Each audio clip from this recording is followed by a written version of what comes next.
শুদ্ধ বকতা চরণ রেণু ভজনয়নু কো শুদ্ধ বকতা চরণ রেণু ভজনয়নু কো ভকত সেবা পরম সিদ্ধি প্রেমরতি করম ভকত সেবা পরম সিদ্ধি প্রেমলতি করম শুদ্ধ বকত চরণ রেণু ভজনয়নু কো মাধব প্রীতি ভক্তি জাননি যতনে পালন করি মাধব প্রীতি ভক্তি জাননি যতনে পালন করে কৃষ্ণ বসতি বসতি বলে কৃষ্ণ বসতি বসতি বলে পরম আধরে ভরে কৃষ্ণ বসতি বসতি বলে পরম আধরে ভরে শুদ্ধ বকত চরণ রেণু ভজনয়নু কো গৌরয়ামার যে সবস্থান করিল ভ্রমণ রঙ্গে গৌরয়ামার যে সবস্থানে করিল ভ্রমণ রঙ্গে সেই সবস্থান ফেরিব আমি প্রণয়ী ভকত সঙ্গে সেই সবস্থান ফেরিব আমি প্রণয়ী ভকত সঙ্গে শুদ্ধ বকত চরণ রেণু ভজনয়নু কো শুদ্ধ বকত চরণ রেণু ভজনয়নু কো মৃদঙ্গবদ্ধ শুনিতে মন অবসর সদা যাচ্ছে মৃদঙ্গবদ্ধ শুনিতে মন অবসর সদা যাচ্ছে গৌরবিহিত কীর্তন শুনি গৌরবিহিত কীর্তন শুনি আনন্দে হৃদয় নাতে গৌরবিহিত কীর্তন শুনি আনন্দে হৃদয় নাতে শুদ্ধ বকত চরণ রেণু ভজনয়নু কো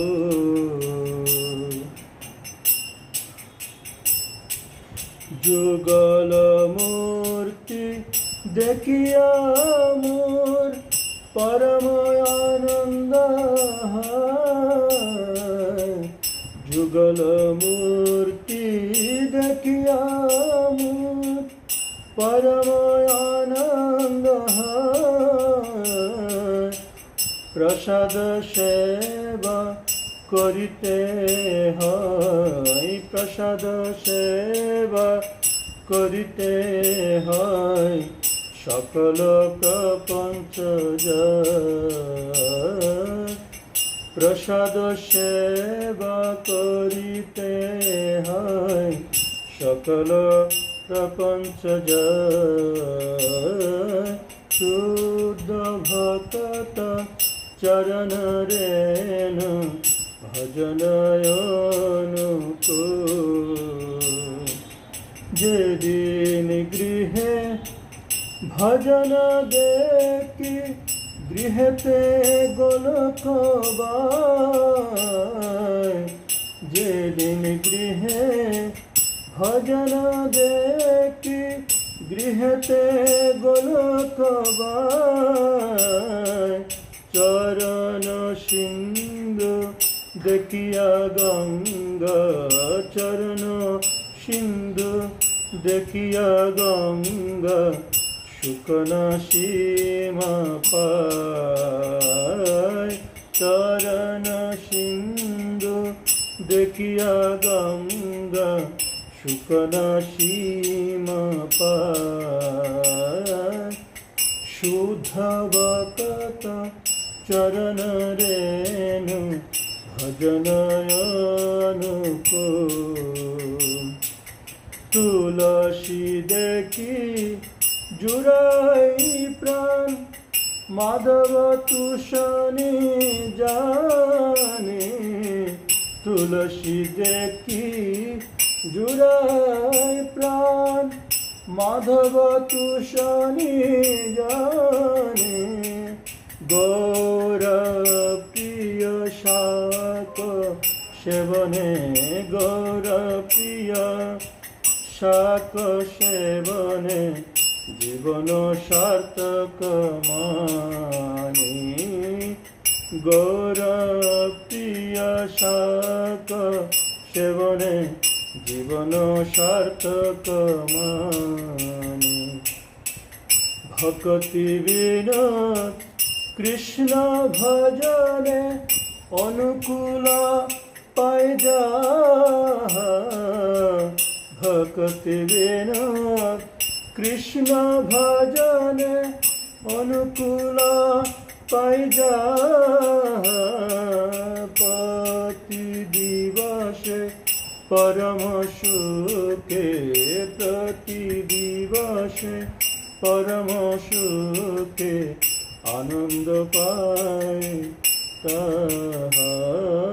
প্রতি দিবসে পরম সুখে, প্রতি দিবসে পরম সুখে স্বীকার করে তাহা। শুদ্ধ ভকত চরণ রেণু ভজনয়নুকূল। শুদ্ধ ভকত চরণ রেণু ভজনয়নুকূল। হরে কৃষ্ণ হরে কৃষ্ণ কৃষ্ণ কৃষ্ণ হরে হরে। হরে রাম হরে রাম রাম রাম হরে হরে। হরে কৃষ্ণ হরে কৃষ্ণ কৃষ্ণ কৃষ্ণ হরে হরে। হরে রাম রাম রাম হরে হরে। শ্রী শ্রী পাপ মুসনি একাদশী ব্রত মহাসব কি जगतगुरु शिल प्रभुपाद की, पति पावन गुरुदेव की, सवेत गोविंद की, निताय गौर चैतन्य वंदे। हरि हरि बोल। बोलो হ্যাঁ বলো। সাউন্ড আসছে না,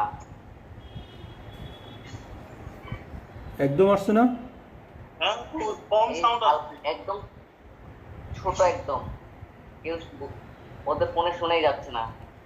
এখন এখন এখন শোনা যাচ্ছে না। হ্যাঁ একটু শোনা যাচ্ছে। খবর এখন ঠিক আছে? আমার বল, আমারটাতে শোনা যাচ্ছে না। এখন শুনতে পাচ্ছ? হ্যাঁ ব্রো।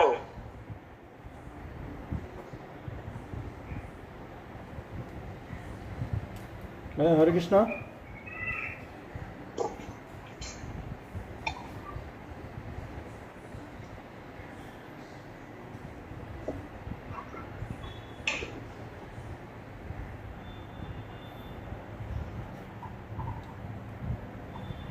এখন শোনা যাচ্ছে? হালকা আসছে।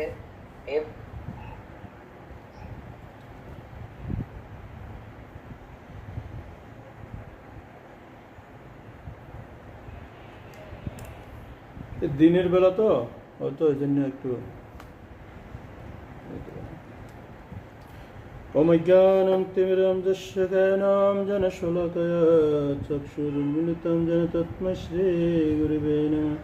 শ্রীচৈতন্যমনোভীষ্টং স্থাপিतं येन भूतले स्वयं रूपकदा मह्यं ददन्ति स्वपदान्तिकं वन्देऽहं श्रीगुरो श्रीयुतपदकमलं श्रीगुरून् वैष्णवांश्च श्रीरूपं साग्रजातं सहागणरघुनाथं नितं तं सजीवं साद्वैतं सावधूतं परिजनसहितं कृष्णचैतन्यदेवं श्रीराधाकृष्णपदान् सहगना ललिता श्रीविशाखान्वितां च।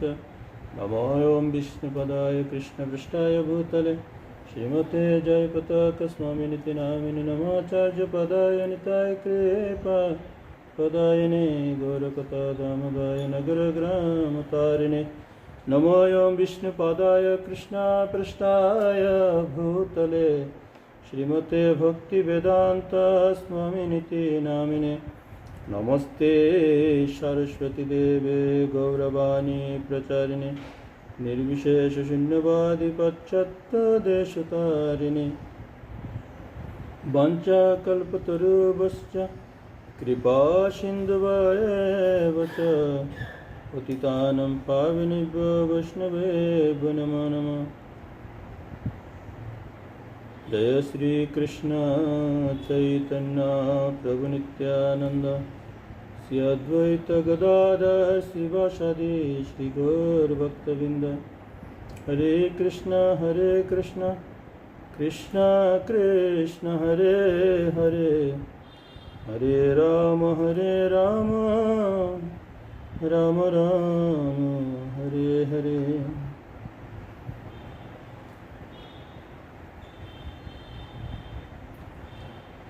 সবাইকে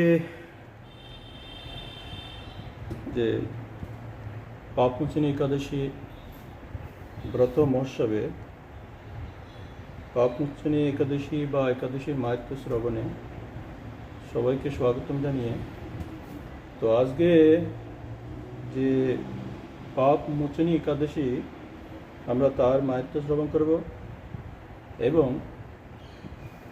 একাদশী কিছু महत्वपूर्ण কথা আমরা শ্রবণ করব।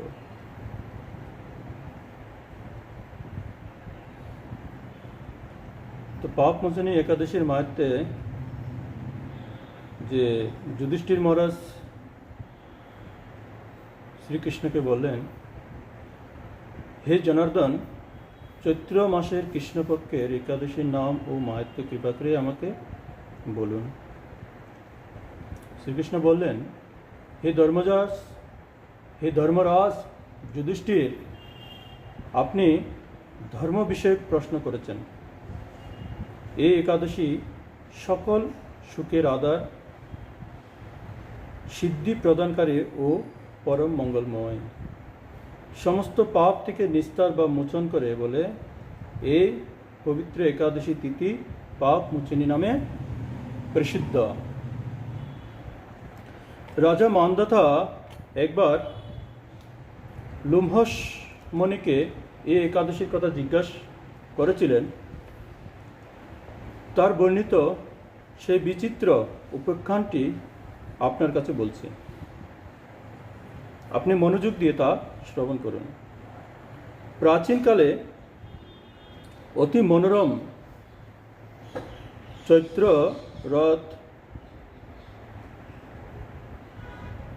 পুষ্প উদ্যানে মুনিগণ বহু বছর ধরে তপস্যা করতেন। একসময় মেধাবী নামে এক ঋষি কুমার সেখানে তপস্যা করছিল। মঞ্জুগুষা নামে এক সুন্দরী অপ্সরা তাকে বশীভূত করতে চাইল, কিন্তু ঋষির অভিশাপের ভয়ে সে আশ্রমে দূরে 2 মাইল দূরে অবস্থান করতে লাগলো। বীণা বাজিয়ে মধুর স্বরে সে গান করত। একদিন মঞ্জুগুষা মেধাবীকে দেখে কামভানে পীড়িতা হয়ে পড়ে। এদিকে ঋষি মেধাবীও অপ্সরার অনুপম সৌন্দর্য দেখে মুগ্ধ হন। তখন সে অপ্সরা মুনিকে নানা হাবভাব ও কটাক্ষ দ্বারা বশীভূত করে। ক্রমে কাম পরবশ মুনি সাধন ভজন বিসর্জন দিয়ে তার আরাধ্য দেবকে বিস্মিত হন। এইভাবে অপ্সরা সাথে কাম ক্রীড়ায় মুনির বহু বছর অতিক্রম হল। মুনিকে আচারভ্রষ্ট দেখে সে অপ্সরা দেবলোক ফিরে যেতে মনস্থ করল। একদিন মঞ্জুগুষা মেধাবী মুনিকে বলতে লাগলো, হে প্রভু, এখন আমাকে নিজ গৃহে ফিরে যাওয়ার অনুমতি প্রদান করুন। কিন্তু মেধাবী বললেন, হে সুন্দরী, তুমি তো এখন সন্ধ্যাকালে আমার কাছে এসেছ,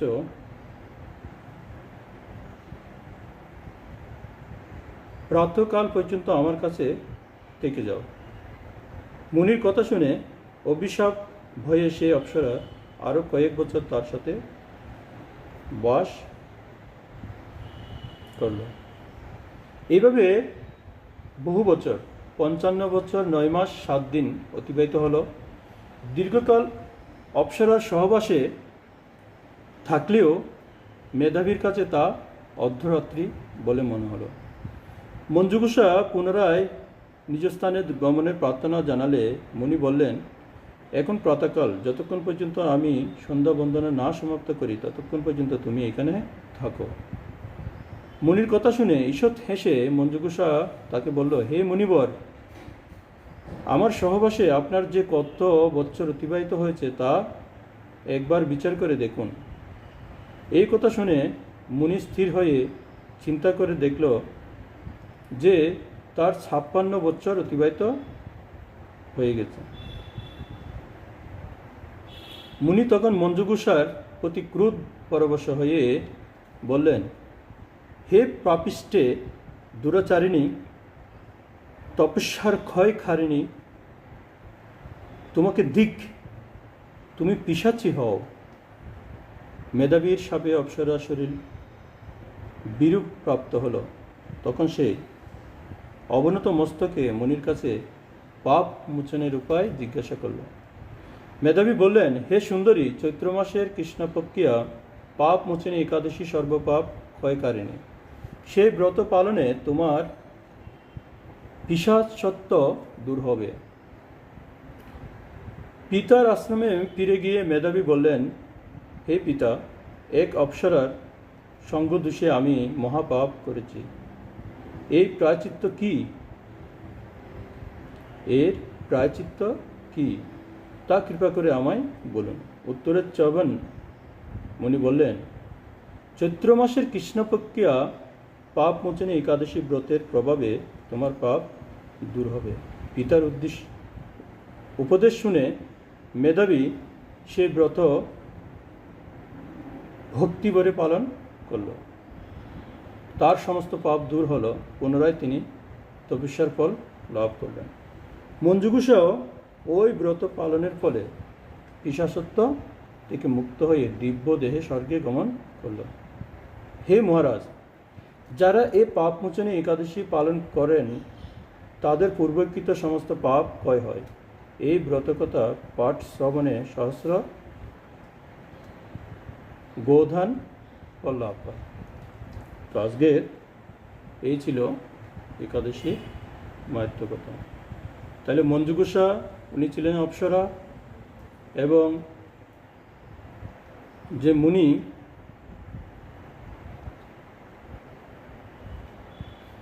উনি চৌবনমণির সন্তান ছিলেন। আরে বল।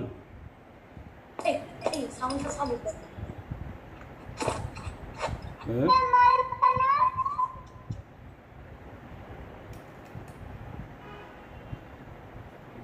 তো মেধাবী মুনি ছিলেন কার সন্তান? চৌবনমণির সন্তান।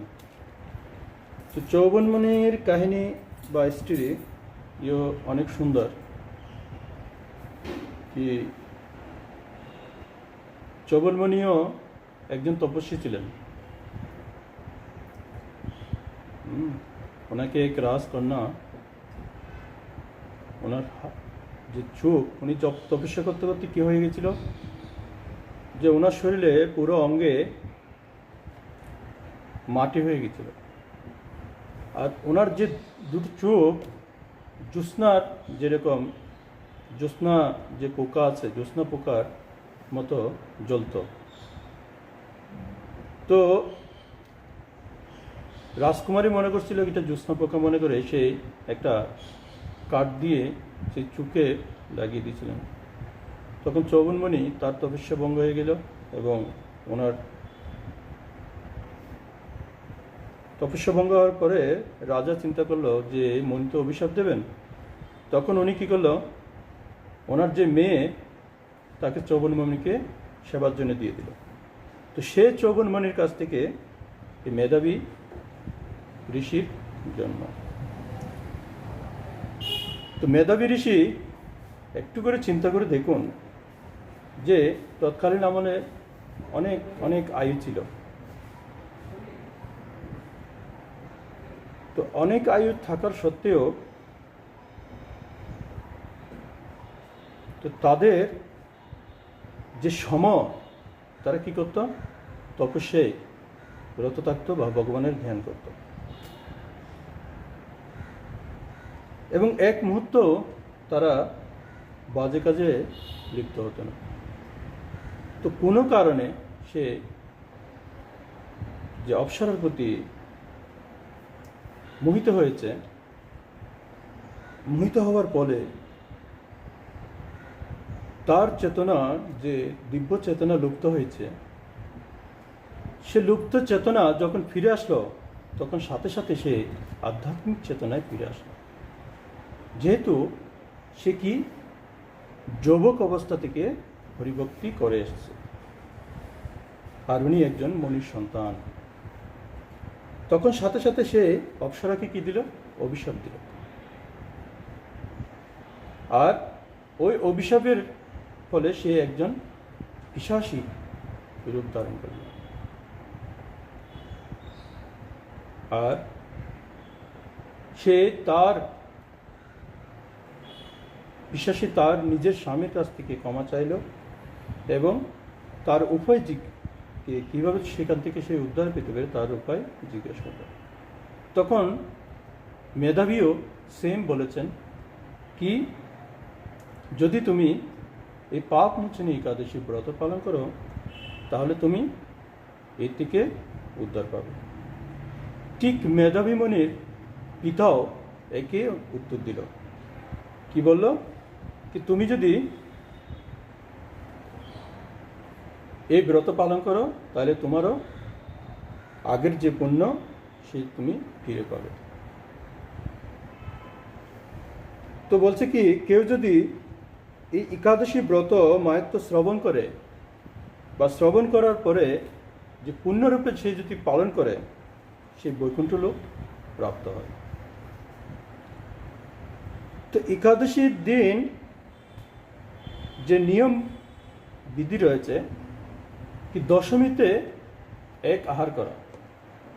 কারণ কি? দশমীতে এক আহার, তাও শুধু সিদ্ধ, যাতে যে আমাদের শরীরে যে অন্ন বা পঞ্চরবিশেষ্য যা থাকে সেটা যাতে বের হয়ে যায়। একাদশীর দিন যাতে কোনো পঞ্চরবিশেষ্য শরীরে না থাকে। কিন্তু আমরা এতই অলস কি একাদশীর দিন আমরা কি করি না, ভালো করে ব্রাশ করি না বা সময়ের কোনো দেখি না, যে যখন খুশি তখন আমরা খাই। তো এটা থেকে আমরা বিরত থাকলে আমাদের একাদশীর ফল আরও বেশি সুফল হবে। তো যে ব্যক্তি এই নিয়মবিধিকে ফলো করে একাদশী করে তার বৈকুণ্ঠে বাস বা ভগবদ্ধামে বাস হয়। বলছে কি অজান্তে যদি কেউ ব্রত পালন করে তার কি গতি হয় সে সম্বন্ধে আমরা একটা লীলা শ্রবণ করব।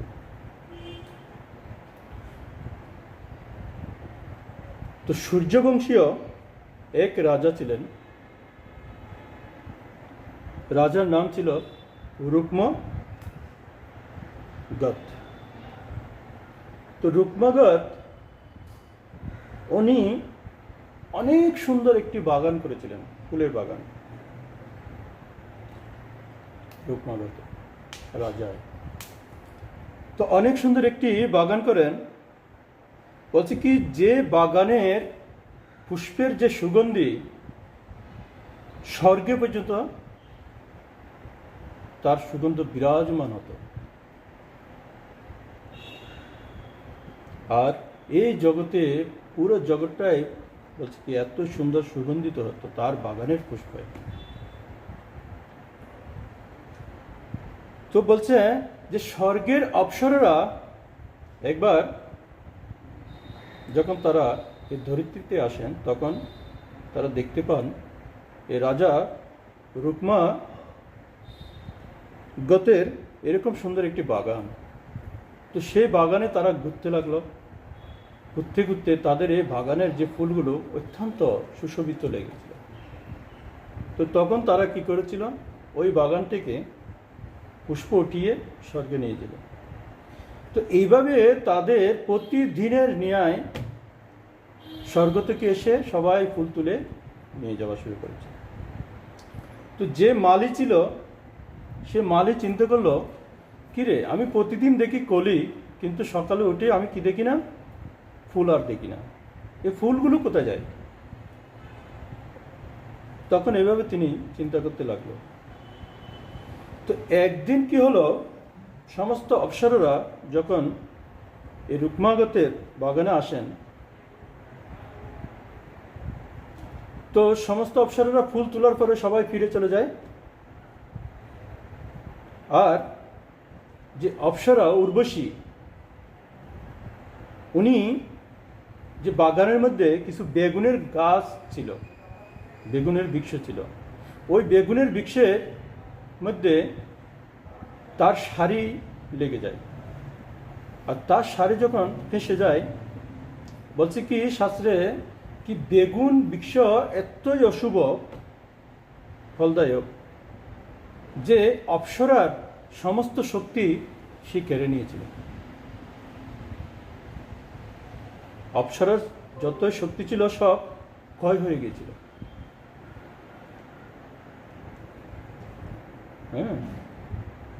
তখন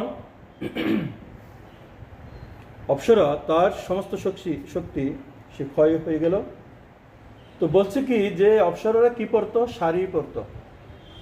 আমাদের একজন প্রবক্তা বলছিল যে স্বর্গের অপ্সরারাও শাড়ি পরেন, আর এখানকার মহিলারা বলছেন জিন্সের প্যান্ট পরেন আর টি শার্ট পরেন।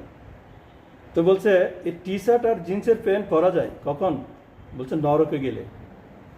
নরকে কি করে, যে সাজা দেওয়ার জন্য তাদেরকে এই ধরনের ড্রেস পরানো হয়।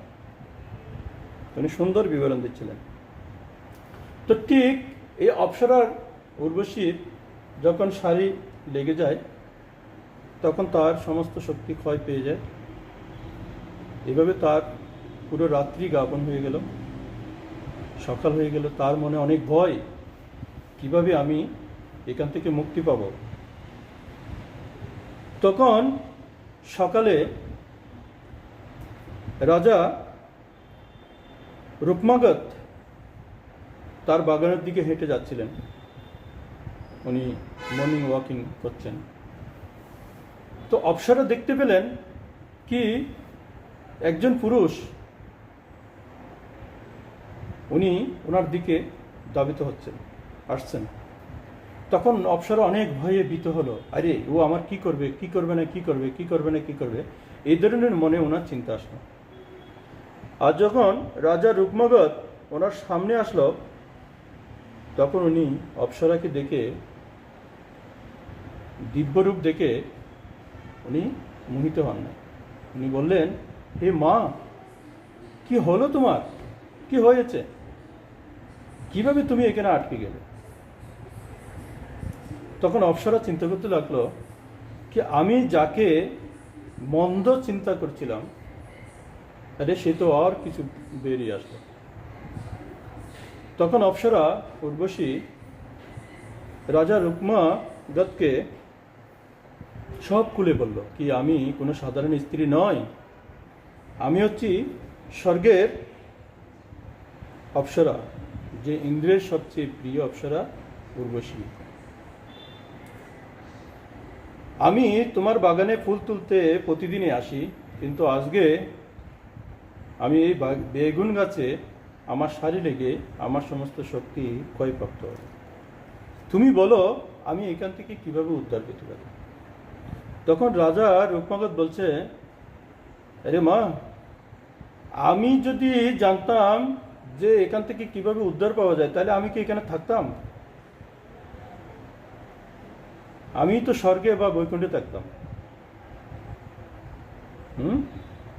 আমি কিভাবে তোমাকে উদ্ধার করতে পারি? তখন অপ্সরা বলছেন, তুমি দেখো তোমার রাজ্যে যদি কোনো ব্যক্তি এই একাদশী ব্রত পালন করে, সে যদি আমাকে তার যে পুণ্য ফল দান করে, তাহলে আমি এখান থেকে মুক্তি পেতে পারব।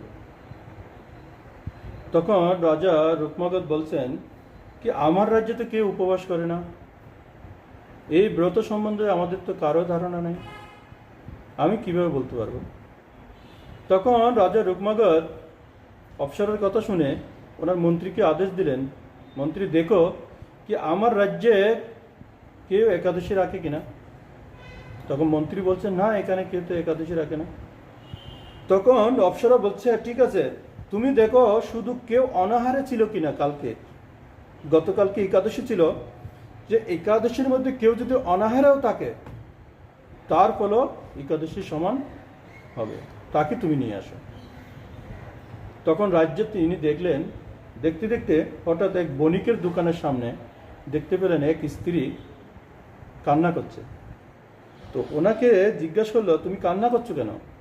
তখন উনি বলল, আমার স্বামী আমাকে ঘর থেকে বের করে দিয়েছে, আর কালকে পুরো দিন আমাকে কিছু খেতে দেন নাই, আমি কালকে পুরো দিন অনাহারে ছিলাম, যার কারণে আমি খিদার জ্বালায় আমি কান্না করছি। তখন বলছে, তোমার যা চাও আমি তোমাকে সমস্ত কিছু দেব, তুমি আমার সাথে চলো। তখন ওই স্ত্রী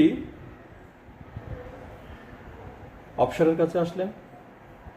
এখন অপ্সরা বলছেন, হে মাতা, তুমি যে কালকে অনাহারে ছিলে, তা তুমি একটা ব্রতের ফল পেয়েছ, তুমি আমাকে সে ব্রতের ফল আমাকে দান করো, যে ব্রতের ফল দান করার ফলে আমি এখান থেকে মুক্তি পেতে পারব।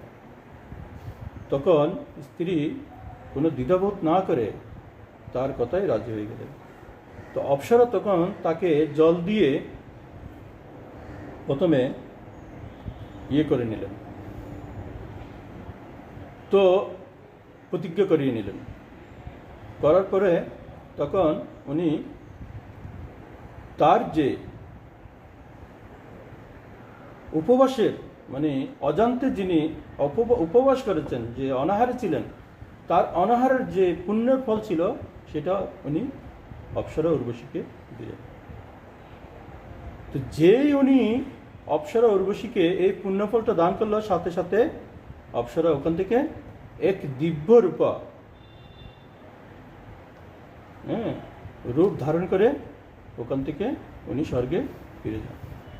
তো শাস্ত্রে বলছে, যিনি অজান্তে ব্রত করার ফলেও এত বড় শক্তিশালী হয়ে থাকে, তাহলে কেউ যদি এই একাদশী ব্রত নিয়ম অনুসারে পালন করে তাহলে তার কি গতি হতে পারে? তো সে এই গোলক বৃন্দাবনে বাস করার যোগ্য হয়ে যায়। এবং সে যদি এই মত্তলোকেও থাকে, কেউ যদি পূর্ণরূপে যদি একাদশী ব্রত পালন করে, তার এই মত্তলোকের ছায়া কখনো তার শরীরে লাগতে পারে না। সেই গোলকের মতো এই মত্তলোকে বাস করতে পারে। আমার কথাগুলো তোমরা শুনতে পাচ্ছ এখন? শুনতে পাচ্ছি তো। এখন ক্লিয়ার আছে? হ্যাঁ, ঠিক আছে। তো তাহলে দেখো যে একজন স্ত্রী, সে অনাহারে ছিল, কিন্তু তার একটি ব্রতের কল্পাপ্তি হয়ে, এত শক্তিশালী হয়ে সে একজন অপ্সরাকে উদ্ধার করল। তো আমরা একাদশী ব্রতের আরেকটি লীলা শ্রবণ করে আমরা বিরাম করব। তো সবাই জানেন যে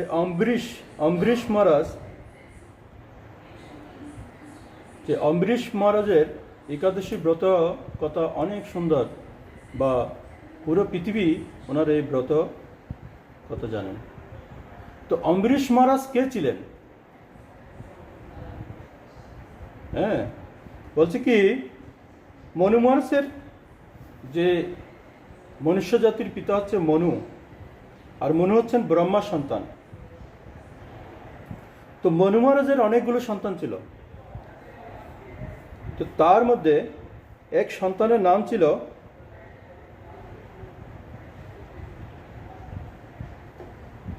নবাক। এক সন্তানের নাম কি ছিল? নবাক।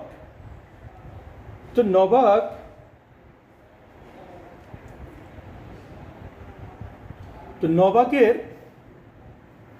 বিবাহর পরে তার 4টি সন্তান হয়। তো তার 4টি সন্তানের মধ্যে যে ছোট সন্তান, তাকে গুরুকুলে পাঠানো হয়, এবং বাকি সন্তানেরা নবাকের সাথে ছিল। তো নবাকের যে ছোট পুত্র ছিল, ওর নাম হচ্ছে নাবাক। নবাকের পুত্র নাবাক, যেরকম বসুদেবের পুত্র বাসুদেব, ঠিক নবাকের পুত্র হচ্ছে নাবাক। তো নাবাক উনি গুরুকুলে শিক্ষা অর্জন করছিলেন। ওই অবস্থায় ওনার বাকি যারা ভাইয়েরা ছিল, ওনারা বিবাহ করে ফেলল। আর বিবাহ করার পরে অনেক বছর অতিবাহিত হওয়ার পরে তারা তার পিতার যে সম্পত্তি ছিল সব বন্ধন করে, 3 ভাইয়ের মধ্যে বন্ধন করে নিয়ে নিল। তখন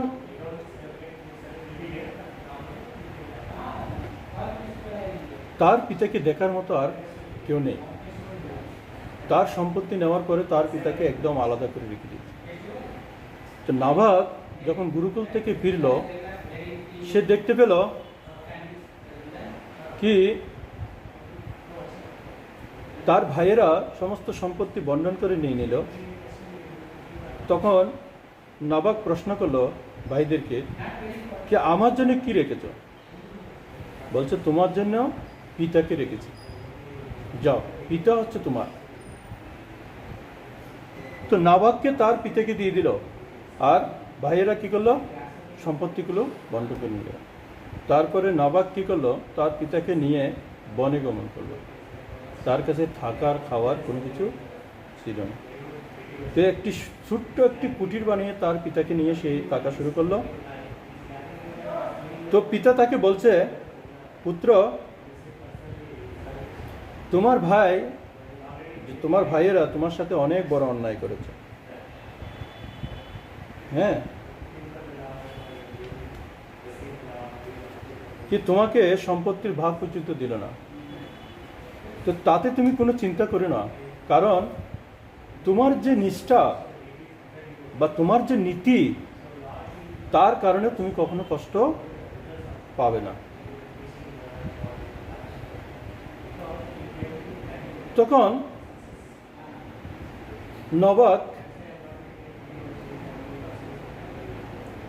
তাকে বলল কি, বহুদিন ধরে এই বনের কিছু দূরে তুমি গিয়ে দেখো কি অনেক ঋষিরা যজ্ঞ করছেন, আর তাদের সে যজ্ঞ পুরো হচ্ছে না। তুমি যাও, আমি একটা তোমাকে মন্ত্র দিচ্ছি, সেই মন্ত্র গিয়ে উচ্চারণ করো, তাদের যজ্ঞ সম্পূর্ণ হয়ে যাবে। তো নবাব তার পিতার কথা শুনে কি করলো, ওই ঋষিদের যজ্ঞে উপস্থিত হলো এবং সে মন্ত্র উচ্চারণ করলো ওখানে। তো ঋষিরা অত্যন্ত সন্তুষ্ট হলো যে তাদের যজ্ঞ পূর্ণ হয়ে গেল, কারণ সেই মন্ত্রটা তাদের কাছে জানা ছিল না। তখন নবাবকে বলল যে আমাদের মধ্যে যা সম্পত্তি রয়েছে আমাদের কাছে, সব সম্পত্তি তোমাকে দিলাম। তো নবাব তাদের সম্পত্তিগুলো পেয়ে অনেক খুশি খুশি সে ঘরে ফিরছিলেন। তো হঠাৎ করে দক্ষিণ দিক থেকে একটা কাজলের মতো পাহাড় তার সামনে এসে বলছে, হে পুত্র, এই সমস্ত যজ্ঞের যে ধন সম্পত্তি, এটার অধিকার হচ্ছে আমার, এটা তোমার নয়। তো নবাব বলছে যে আমাকে তো ব্রাহ্মণরাই দিল, ঋষিরাই দিল। বলছে না, তুমি গিয়ে তুমি অন্য কাউকে জিজ্ঞেস করো বা তোমার পিতাকে জিজ্ঞেস করো যে এই সম্পত্তিগুলো মালিক হচ্ছি আমি। তখন নবাব গিয়ে তার পিতাকে জিজ্ঞেস করলো, পিতা, আমি ব্রাহ্মণদের কাছ থেকে কিছু সম্পত্তি পেলাম, আর এক কালপুরুষ আমার সামনে এসে বলছে কি এই সম্পত্তির মালিক নাকি উনি। হ্যাঁ, এই মধ্যে তোমার কি মত? তখন নবাবের পিতা উনি বলছেন, হ্যাঁ হ্যাঁ, উনি হচ্ছেন শিব। এই সমস্ত যজ্ঞের যে সম্পত্তির মালিক হচ্ছেন শিব। তুমি যাও, সব সম্পত্তি তুমি তাকে দিয়ে দাও। তখন তার পিতার কথা শুনে উনি তার সমস্ত সম্পত্তি শিবকে ফিরিয়ে দিলেন। তখন শিব তার যে ভদ্রতা, নীতিত্ব দেখে অত্যন্ত আনন্দিত হলেন। তখন নবাবকে বললেন, হে পুত্র, আজকে এই সম্পত্তি যদিও আমার, কিন্তু আমি এই সম্পত্তি নিয়ে যাব না, এই সম্পত্তির মালিক হচ্ছ তুমি। কিন্তু আমি তোমাকে সম্পত্তি দেব তা না, তোমাকে আরো কিছু দিতে চাই। কি দেবেন? শিব তখন নবাবকে আত্মতত্ত্ব জ্ঞান প্রদান করলেন। আত্মতত্ত্ব জ্ঞান প্রদান করার পরে শিব চলে গেলেন, নবাব সমস্ত সম্পত্তির মালিক হলো এবং সুন্দর একটি ছোট রাজ্য পরিচালনা করা শুরু করল। তো সেই নবাবের ঘরে জন্ম নিল কে? অম্বরীশ মহারাজ। এই অম্বরীশ মহারাজ উনি বলছে না, 7 সমুদ্র 13 নদী, পুরো সাগর পৃথিবীর রাজা হলেন। আর রাজা হওয়ার সত্ত্বেও উনি কি জীবন যাপন করতেন? একজন ধার্মিক জীবন যাপন করতেন। হ্যাঁ, উনি একজন ধার্মিক জীবন যাপন করতেন। উনি যাই করতেন নীতির মাধ্যমে করতেন এবং একজন সাধুর মতো, যে রাজ ঋষি যাকে বলা হয়, রাজা হয়েও ঋষির আচরণ করতেন। তো ইনিও অম্বরীশ মহারাজ একাদশী পালন করতেন। তো উনি একাদশী ব্রতের দিন, যে দ্বাদশীর দিন, উনি কি করতেন? সমস্ত ব্রাহ্মণ, বৈষ্ণব বা ঋষিদেরকে নিমন্ত্রণ করে প্রথমে তাদেরকে প্রসাদ গ্রহণ করাতেন। তারপর উনি প্রসাদ গ্রহণ করতেন। তো এভাবে একদিন দুর্বাসা মুনি তার গৃহে আসলো দ্বাদশীর দিন। তো দ্বাদশীর দিন যখন দুর্বাসা মুনি আসলো, তো দুর্বাসা মুনিকে তো আপনারা সবাই জানেন যে দুর্বাসা মুনি হচ্ছেন অভিশাপের একমাত্র মুনি, যে ক্ষণিকের মধ্যে অভিশাপ দিতে পারে। তার মুখে অভিশাপ ছাড়াই মনে আর কিচ্ছু নেই এই ধরনের। তো দুর্বাসা মুনি বলছেন, হে রাজন, আমাদের জন্য ভোজনের ব্যবস্থা করো, আমরা স্নান করে আসছি। তখন দুর্বাসা মুনি স্নান করতে গেলেন নদীতে। তো স্নান করতে করতে যেই পারণের যে টাইম, যে সময় রয়েছে, সে সময় অতিবাহিত হয়ে যাচ্ছিল। তো অম্বরীশ মহারাজ উনি একজন ধর্মপরায়ণ রাজা। তো উনি চিন্তা করলেন, একদিকে আমার অতিথি, আরেকদিকে হচ্ছে আমার ব্রত। আমি যদি সঠিক টাইমে যদি ব্রত পালনের ব্রত মানে পালন না করি, তাহলে আমি এই ব্রতের কোনো ফল পাবো না। আর আরেকদিকে উনি চিন্তা করছেন কি সাধুদের ভোজন না করিয়ে আমি ভোজন করলে এটা মস্ত বড় অপরাধ বা পাপ। তো অনেক দ্বিধার মধ্যে পড়ে গেছেন। তো উনি তারপর কি করলেন, বলছে এই মুহূর্তে আমাকে কার পরামর্শ নেওয়া দরকার? সাধুদের পরামর্শ নেওয়া দরকার। তখন উনি ওখানে আরও যারা সাধু ছিলেন তাদের কাছে গিয়ে বললেন, হে সাধুগণ, আমাকে আপনারা উপদেশ দিন, আমি এই পরিস্থিতিতে কি করতে পারি। তখন সাধুরা বললেন, হে রাজন, তুমি কোনো চিন্তা করো না, তুমি জল গ্রহণ করতে পারো। যদি তুমি জল গ্রহণ করো তাহলে তোমার ব্রত কখনো ভঙ্গ হবে না। আর তোমার যে নির্জল ব্রত সেটা ভঙ্গ হবে, কিন্তু তুমি যদি যে ভোজন গ্রহণ না করো তাহলে অতিথি সংস্কারে কোনো বিঘ্ন হবে না। তোমার ব্রত খুলবে, কিন্তু অতিথি সংস্কারে তোমার কোনো বিঘ্ন হবে না। তো সাধুদের কথা শুনে অম্বরীশ মহারাজ জল গ্রহণ করলেন। তো অম্বরীশ মহারাজ উনি অত্যন্ত সত্যবাদী রাজা, সাধু। তো দুর্বাসা মুনি তখন ফিরে আসলেন, স্নান থেকে আসলেন, এসে বলছে, আমাকে দাও, খেতে দাও। তখন অম্বরীশ মহারাজ তাকে মিনতি করে বলছেন, কি ক্ষমা করবেন, কি আমি একটা অনেক বড় অন্যায় করে ফেলেছি। বলছে, কি করেছ? বলছে, আমি আপনার অনুপস্থিতিতে যে ব্রতের যে পালনের সময় বেরিয়ে যাচ্ছিল বিদায় আমি একটু জল গ্রহণ করেছি। তখন দুর্বাসা মুনি আর কোনো কিছু চিন্তা না করে সে ক্রোধান্বিত হয়ে গেল।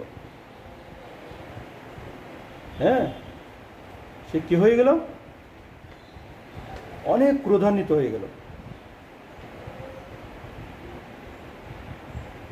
আর ক্রোধান্বিত হয়ে উনি কি করলো, তার মাথা থেকে একটি চুল বের করে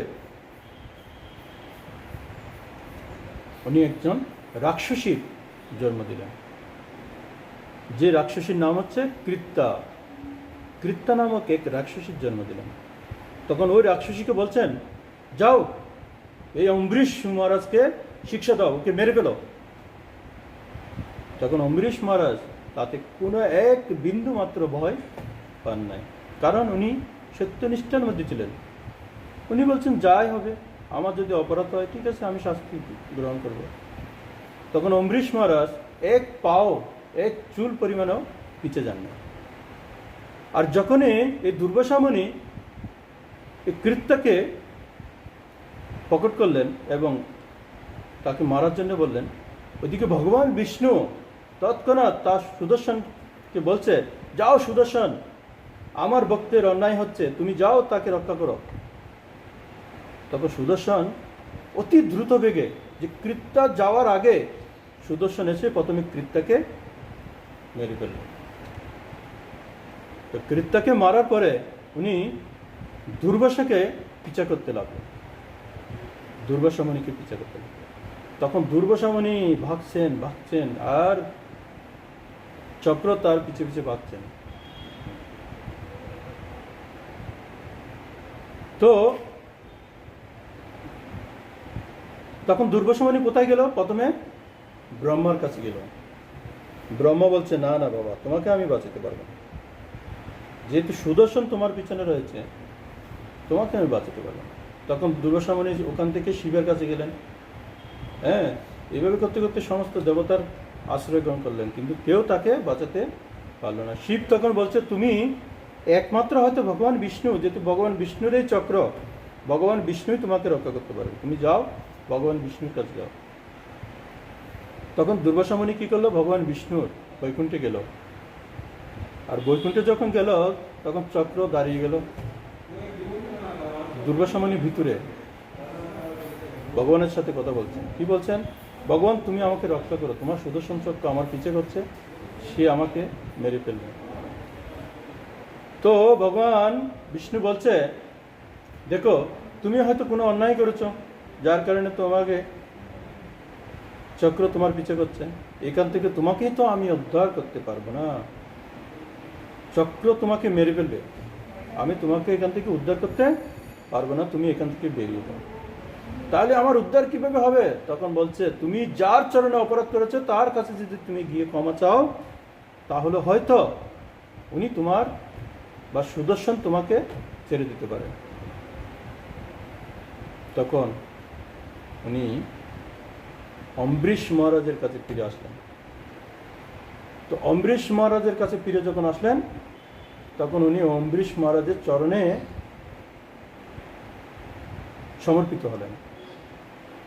তখন দুর্বাসা মুনি ক্ষমা পেয়ে গেলেন এবং সুদর্শন ভগবান বিষ্ণুর কাছে চলে গেলেন। তো বলছে কি, যে একাদশী দ্বাদশীর দিন যেখান থেকে গিয়েছিল, যেখানে অম্বরীশ মহারাজ দাঁড়িয়েছিল, কি 1 বছরের মধ্যে 24টা একাদশী উনি নির্জলা করেছেন এবং একটা দানা পর্যন্ত সে গ্রহণ করেন নাই। এই 1 বছর পর্যন্ত উনি কোনো পানি, কোনো মানে অন্ন বা কোনো কিছু সে গ্রহণ করেন নাই। পুরো 1 বছর সময় অতিবাহিত হয়েছিল দুর্বাসা মুনির পিছনে। কারণ স্বর্গ, বৈকুণ্ঠ এগুলো যে ক্ষণিকের সময়, এগুলো আমাদের জন্য 1 বছর। তখন উনি দুর্বাসা মুনিকে বললেন কি, মুনিবর, আপনি আমাকে ক্ষমা করুন। আর সুদর্শনকে বলছেন, হে সুদর্শন, আমার যত একাদশী ব্রত বা আমি 1 বছরে যা ব্রত সাধনা করে যা ফল পেয়েছি, সে ফল তোমাকে দিলাম, তুমি দুর্বাসা মুনিকে কিছু করো না। তখন সুদর্শন ওখান থেকে চলে গেল এবং অম্বরীশ মহারাজ দুর্বাসা মুনি এবং তার শিষ্যদেরকে প্রথমে ভোজন করিয়েছেন, তারপর উনি ভোজন করলেন। পুরো 1 বছর পর্যন্ত উনি কোনো অন্নদানা বা কোনো জল পর্যন্ত গ্রহণ করলেন। তো এ হচ্ছে আজকের একাদশী ব্রত। তো একটি মন্ত্র রয়েছে, একাদশী ব্রত যখন আমরা ভাঙি, পালন করি, তো পালনের সময় বিশেষ করে যারা ভক্ত বৈষ্ণব, তো তারা তো মহাপ্রসাদে গোবিন্দে নমো ব্রাহ্মণী বৈষ্ণবে এই মন্ত্রটা করেন। কিন্তু একাদশী ব্রত একটি মন্ত্র রয়েছে, ওখানে বলছেন, অজ্ঞান তিমিরন্দস্য ব্রতে নাম নেব কেশব প্রসিদ সুমুখনাথ জ্ঞান দৃষ্টি প্রদ ভব। তো এই মন্ত্রটা উচ্চারণ করে একাদশী ব্রত পালন করতে হবে। আর যারা বিশেষ করে ভক্তরা কী করেন, মহাপ্রসাদে গোবিন্দে নমো ব্রহ্মণী বৈষ্ণবে এই মন্ত্রটা উচ্চারণ করেন। শিল প্রবোধ করে। হরে কৃষ্ণ, হরি বল। কারো কোনো প্রশ্ন?